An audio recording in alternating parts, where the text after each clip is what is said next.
இதுவரைக்கும் கல்வி அறிவில் சிறந்த மாநிலம் எதுன்னு கேட்டா கேரளான்னு தான் சொல்லுவாங்க. ஆனா இனிமே அப்படி இருக்காதுன்னு சொல்றாரு முதலமைச்சர் மு.க.ஸ்டாலின். கல்வியில சிறந்த தமிழ்நாடுன்னு பாரதியார் பாடியிருந்தாலும் 100% லிட்ரஸி இருக்கிற ஸ்டேட் எதுன்னு கேட்டா சின்ன பசங்கள்ல இருந்து பெரியவங்க வரைக்கும் எல்லாரும் யோசிக்காம கேரளான்னு தான் சொல்லுவாங்க. ஏன்னா கேரளாவில் எல்லாருக்கும் தங்களோட பெயரை எழுதவும் படிக்கவும் தெரியும்னு அதுக்கு காரணம் சொல்றாங்க. அதுவும் ஒரு விதத்துல சரியா தான் பார்க்கப்படுது. ஏன்னா பல வட மாநிலங்கள்ல தாய்மொழியை கூட இன்னமும் எழுத படிக்க தெரியாதவங்க இருக்காங்க.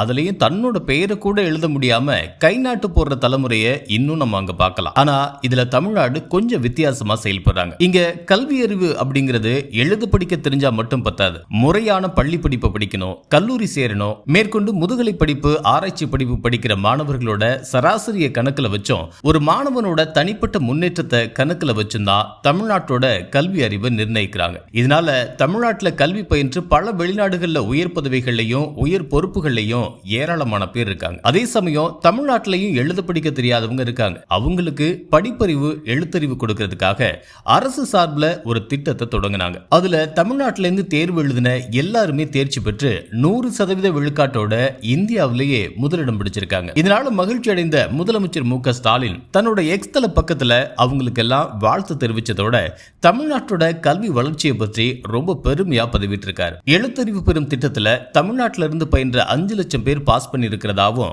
100% தேர்ச்சி வெளிக்காட்டோட தமிழ்நாடு இந்தியாவிலேயே நம்பர் 1 இடத்தை பிடிச்சிருக்கிறதாவும் சொல்லியிருக்காரு. மேலும் அறிவொளி ஏற்ற இந்த சாதனைக்கு உழைத்த பள்ளிசாரா மற்றும் வயது வந்தோர் கல்வி இயக்க பணியாளர்கள் அனைவருக்கும் தன்னோட பாராட்டுகளை தெரிவிச்சு ஊக்கப்படுத்தியிருக்காரு. கல்விக்கு முக்கியத்துவம் கொடுக்கிற வகையில அரசு எடுத்துட்டு வர்ற இது மாதிரியான முயற்சிகளுக்கு பல பேரும் தங்களோட பாராட்டுகளை தெரிவிச்சுட்டு வர நிலையில இனி எழுத படிக்க தெரியாதவங்க தமிழ்நாட்டில் யாருமே இருக்க மாட்டாங்கன்னு பல பேரும் தங்களோட நம்பிக்கையை தெரிவிச்சுட்டு வராங்க. கல்வி வளர்ச்சியில மொத்த மாநிலங்களுக்கெல்லாம் எடுத்துக்காட்டா தமிழ்நாடு தான் இருக்க போகுது. அதை நோக்கி தான் நம்ம முன்னேறிக்கிட்டு இருக்கோம்னு பல கல்வியாளர்களும் தங்களோட பாராட்டுகளை தெரிவிச்சுட்டு வராங்க.